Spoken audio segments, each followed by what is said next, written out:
What's good, y'all? It's your boy Master. It's your girl Joyce. Your Mr. and Miss Delaware State University. Coming to you live from DSU Radio with the voices of the Renaissance. The radio show give you the inside scoop of life as a Royal Court member. Yes. First episode.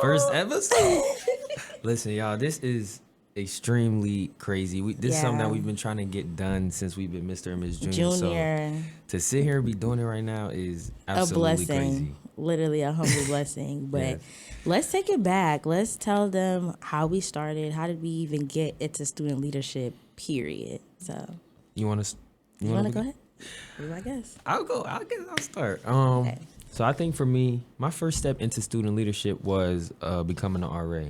I think that was the biggest jump for me, as in like networking and really getting my name out there and kind of setting that foundation for like the route that I wanted to take while being in college. And then after that, I went Summer Academy peer mentor. That was another way that I really stepped outside my comfort zone, really put myself out there. I got to meet a lot of the incoming freshmen, which was actually really helpful when it came to my campaign, which was my next leadership position, Mr. Junior. Summer Academy, those connections that I made play a really big role. And I think what contributed to my success in becoming Mr. Junior. And now, Here we are, top of the top. Mr. DSU. Nah, that's actually really crazy. And I started my leadership early as well, my freshman year, serving as Miss Freshman, and just starting off right off the bat, outside of my comfort zone, straight off of campus. I'm talking completely out my comfort zone. And I remember too. I was shaking, turning my application, and I don't know if I want to do this, y'all. I was calling people back home, didn't know if I want to do it, but I went for it. To God be the glory, I won. And then as soon as I got into that, I just didn't want to take my foot off the gas. So I tried to do something new. I tried to do CAV my sophomore year, which was completely out of my comfort zone even more. Just planning and hosting different events that are on a wider scale. Working with production companies, artists, and different things like that was also a blessing, but expanded my network. And then I wanted to revisit the court, Miss Junior, would Bring It On, a campaign to remember, but then solidifying it all with my ultimate dream of being the 69th Miss Delaware State University. So that's kind of how we... 69th, hey. 69th. Sensational. But I did want to get into what do you feel like was the biggest thing you learned from Miss Freshman to Miss DSU? What would you say was your biggest takeaway that you feel like contributes to your everyday life now? My biggest takeaway is always when you walk into every room, you step into it with your head held high. And something that the 66th Miss Delaware State University taught me is that when you're wearing your crown, you always have to lift your head up. When you put your head down, your crown's gonna fall.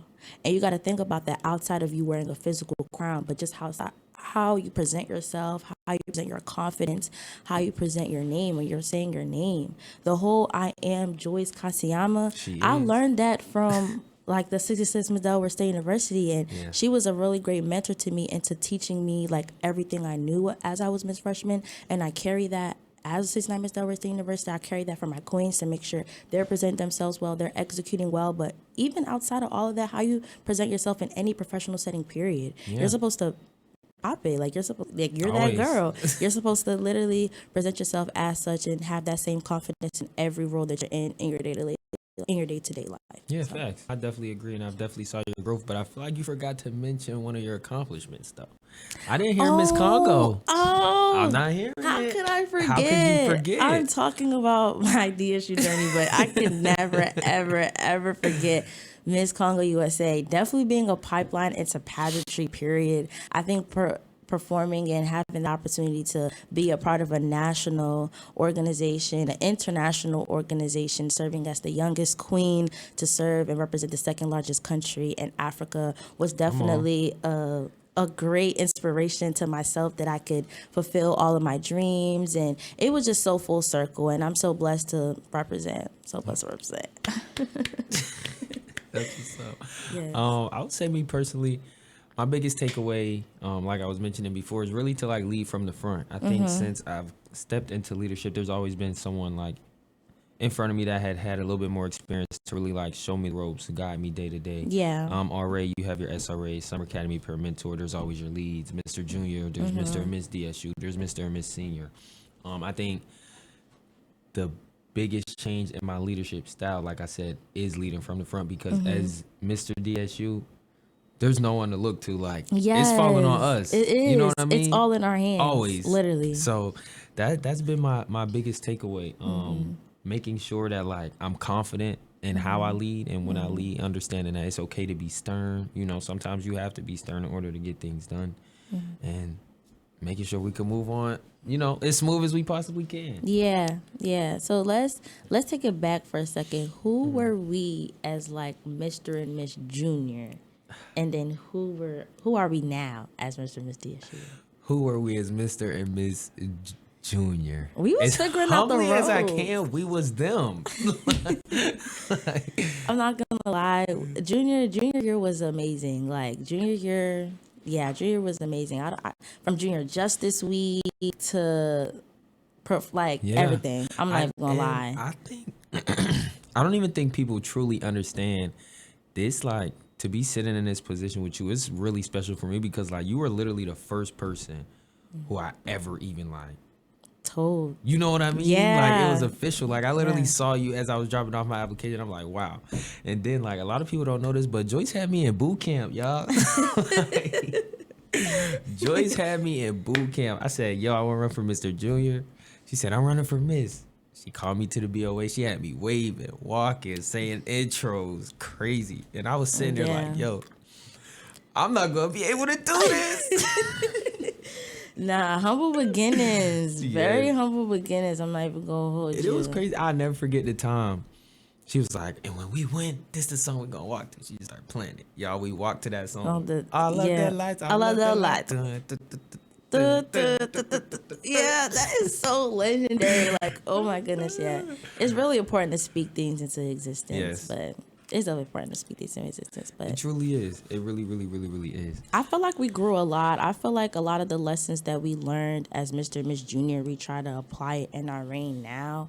Yeah. I definitely think being Mr. and Miss Junior also together also helped us because we were really creative. We just did stuff out of the box because like we got inspiration from movies, from songs. I remember I would call your phone and you'd be open and willing to do anything, even if it sounded crazy, to my flyer ideas, to I don't even know, to the event ideas that we had. We always bounce back off of each other. I feel like that's why we work so well because we're creative and we just like to create and do stuff out the box. That's why I really feel like the Royal Renaissance fits us in our entire court because like the whole thing of the rebirth and just trying different new things and seeing what was done in the past and just wanted to honor that tradition but adding some new flair. I feel like we do really a good job doing. So. Yeah, no, I agree. And I don't even think we touched on what our court name means. Yes. That should have been like the start. That should have been like the first thing we said. Voices of the Renaissance, Royal Renaissance.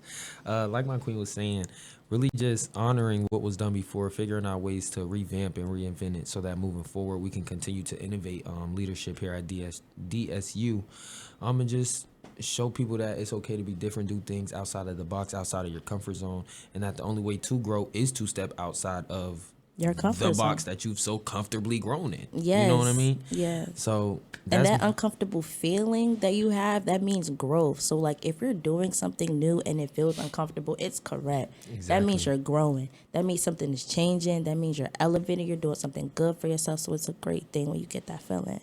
Mm-hmm. So speaking of that and speaking of our name, why do we feel like we need this radio show for the students exactly from us?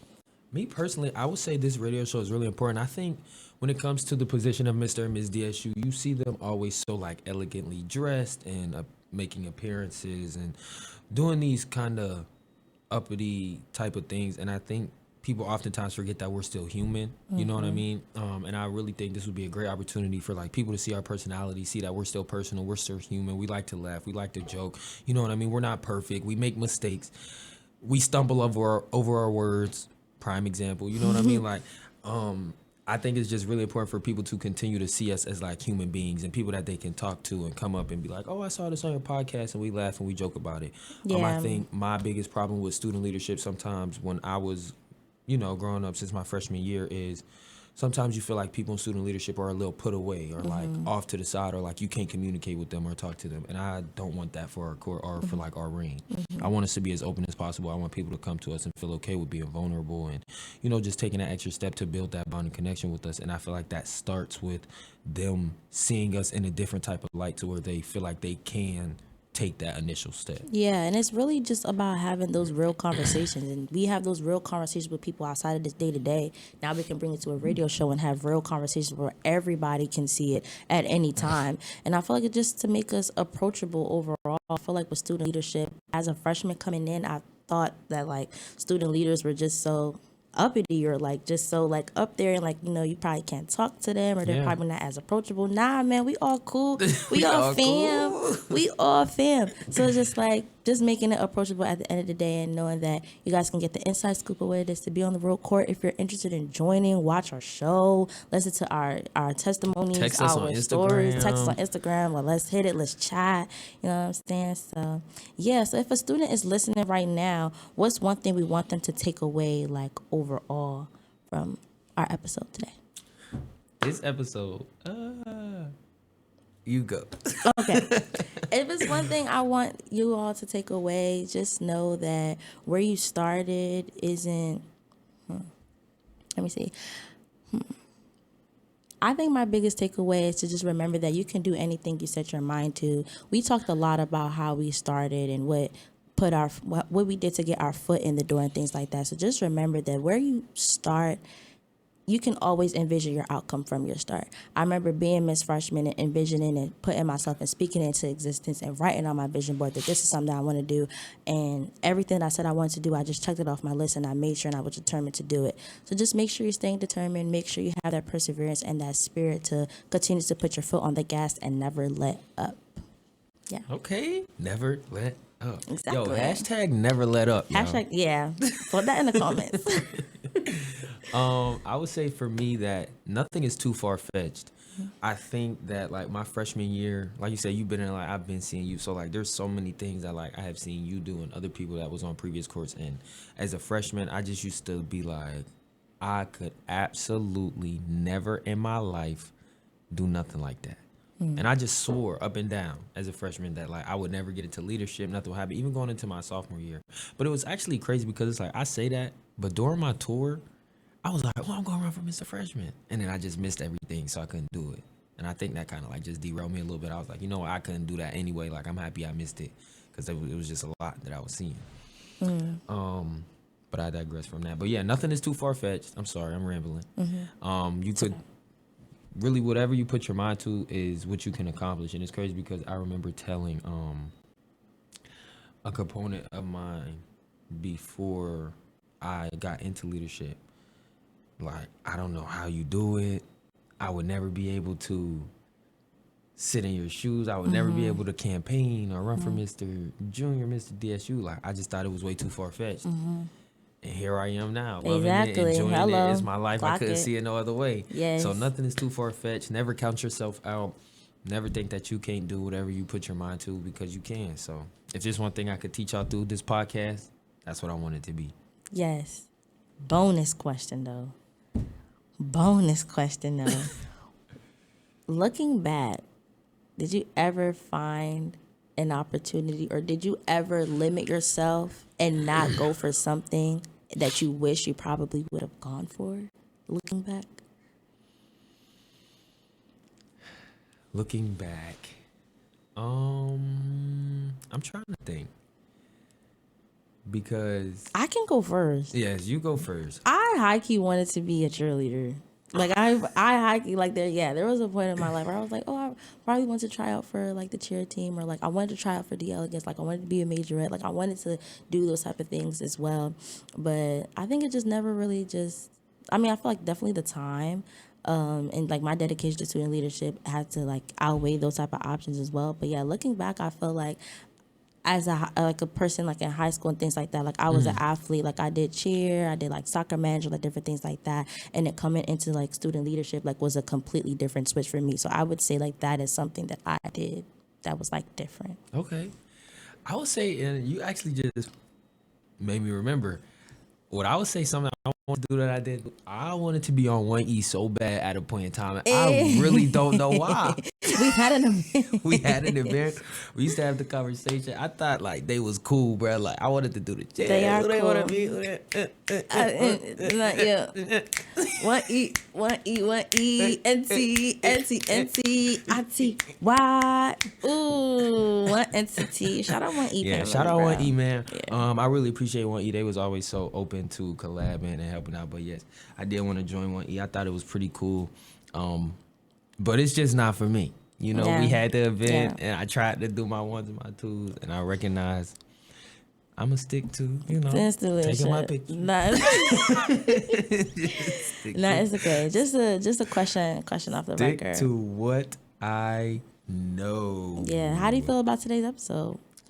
I'm loving it so far. Like I'm having a good time. I'm not gonna lie. Coming in, I was nervous. Was you nervous? I was a little bit nervous as well. I feel like the more and more we do this, the more fun we're having, the more we're growing, the more that people can truly see the inside scoop of the voices of the Renaissance. Yeah, no, for sure. And we got to bring some people in. We got to have some collabs. Yes, you know what I mean? we do. Get some stuff rolling. Exactly. You're going to have more people joining us for the next episodes to come. So just make sure you're staying tuned. Make sure you're following Voices of the Renaissance on Instagram. Shout out DSU Radio for giving us this Huge platform shout out to and DSU this Radio. space to actually bring our radio show to life. Shout out Miss Perrine as well for the opportunity. She's been a really big... Thank you, Miss Perrine. She's been a really big help this whole time. Shout out our staff. Shout out our team we have in the back right now helping us. We appreciate y'all so much. And thank you so much for joining us at the Voices of the Renaissance. It's your boy Master. It's your girl Joyce. Mr. And Miss Delaware State University signing off. Y'all be safe, man.